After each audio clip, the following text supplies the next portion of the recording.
This is the video of you with it on. Turn around, Mom. I need to adjust it. It needs to be adjusted. Why don't you have Philip help you adjust it right now? He probably can do it better than I can. So turn around, walk. Let's see you walk down the hallway with it. Turn around. Ta-da! Ready to go. But keep in mind I have my palos in there too. Yeah. And during the day I'll have my palos out. Yeah, I know. So how does it feel? Good. Is it light? Very light. It's good. Are you excited? What do you think you're going to get out of this Camino? I'm not sure. What did you I'm get? Excited. What did you get out of the first Camino? During the last Camino, I came back, and you realize that you don't need a lot to live on. So I got back and I told my kids, hey, I'm becoming a minimalist. Come and grab whatever you want. Remember, I told all of y'all, come and get whatever you want from the house. I'm getting rid of everything. And before, I wanted to hang on to everything. Everything my late husband gave me, I held it dear to my heart. I didn't want to get rid of it. And after I got back, I just was very light and thought, you know what? I don't need all this jewelry, all these diamonds and, fancy stuff. All you need is a little backpack and, our Heavenly Father, and that's it, What do you hope to get out of this Camino? During this Camino, I'm not sure. I'm going to do a lot of meditating during this Camino and talk to God, see what He has in store for me.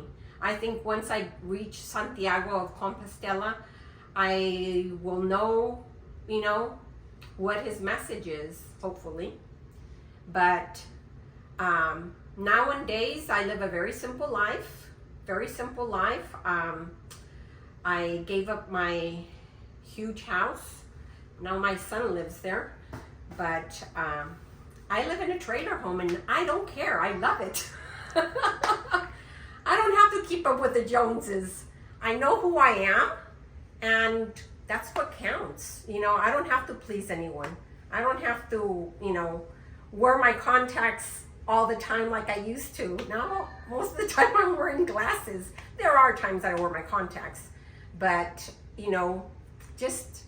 I think last time I really learned to love myself, and love myself and realize that you don't have to please anyone but our Heavenly Father, That's all you have to, who you have to worry about, If someone's scared of going on the Camino, what advice would you give them? Oh, I was very, very scared.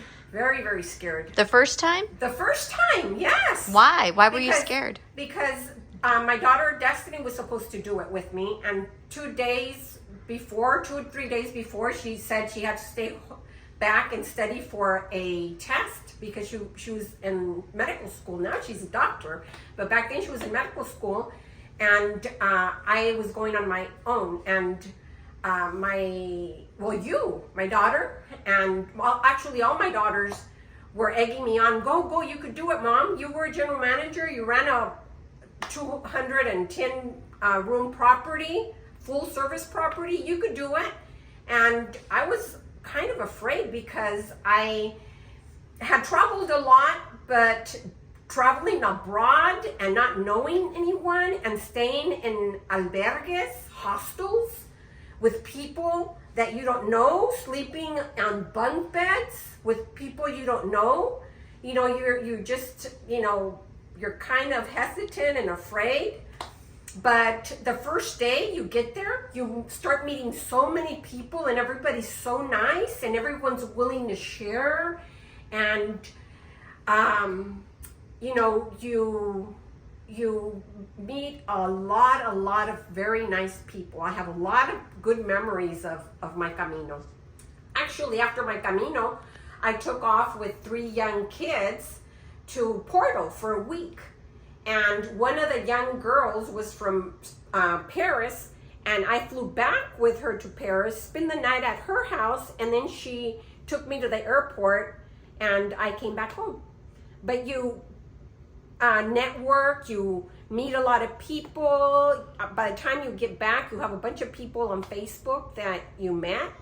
Right now, I'm not on Facebook, but I'm sure that I'll have a lot of people on Instagram that I'll meet this time around. So, Yeah. one piece of advice you can give someone who's really afraid of going, what would it be? Don't be afraid. Don't be afraid. This time around, I'm going with my son-in-law's mother. I'm going to meet her there in Porto. I'm going to get there a day before she gets there. And we're going to walk it, hopefully, together all the way. If not, part of the way, because I'm going to stay longer than she is. But nevertheless, I tell everyone, do not be afraid. Everyone is really nice. There was one day that I got up at 5 o'clock in the morning and I took off walking. There was dogs barking at me. I was so scared of the dogs. But I survived. They didn't bite me. And I walked and it was still dark. I had my headlamp. But this time I'm not taking a headlamp because I'm not planning on getting up at 5 o'clock in the morning. But it's really, really safe. I enjoyed it. There was days, a lot of days that I walked by myself, long periods of time, just thinking and meditating. And you do a lot of thinking and a lot of meditating and a lot of crying sometimes. And it's just a beautiful experience. I really, really recommend it to all those women out there that are widows like myself. Be brave. It's not expensive at all. It's not. Look it up. It's not expensive. I think what's the most expensive is the plane ticket, but it's not expensive. Especially if you stay in hostels. There's hostels, very comfortably priced hostels, and you could always eat on a budget. So I really, really recommend Tell them any about the woman man to. giving a massage. I'm sorry? About the man. Oh, there was a young guy traveling, and he had a sign on his backpack that he did massages For money.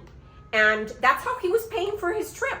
In the afternoons he'd get there and massage people, and with that money, that was what he would use the next day.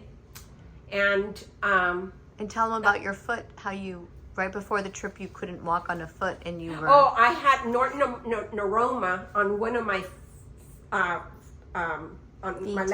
my left foot.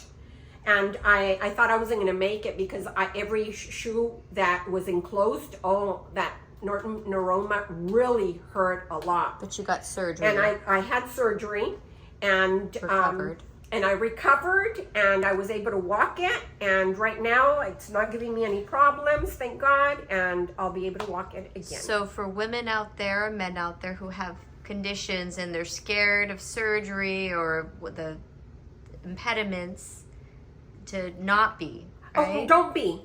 Plus, you don't have to carry your backpack. You don't have to carry your backpack. You could have transportation carry your backpack for you if there's days that you don't want to carry it. It does cost money. It does cost money. Back then, I think it was like €5. I'm not sure how much it costs now. But it does cost money. But you don't have to carry it. Plus, you could walk your own pace, especially if you're retired. You could walk your own pace. The only reason why I was not walking my own pace is because I met some people I really liked, and I wanted to keep on walking with them, and that kind of made me, keep on walking at their pace. Because you make friends, you make connections, and then you become best friends, and you don't want to let go. And when you do let go, days later, you might bump into someone that you didn't see like for 2 days, and then you're super excited to see them. And when we got to Santiago, there was people that stayed 2-3 days after their arrival there. So we got to see people that stayed behind us because we stayed 2 days in Santiago after the end of our journey. So we got to see people that had walked ahead of us, and we saw people when we were leaving. We continued seeing people that had stayed behind, and it was just, everybody was super happy, hugging each other, and just, you know, really, really nice. And I had a really good time. So do it. You won't regret it. Well, we wish you a good time. I am going to have a good time. I could already feel it. I could already feel it. Thank you. Bye.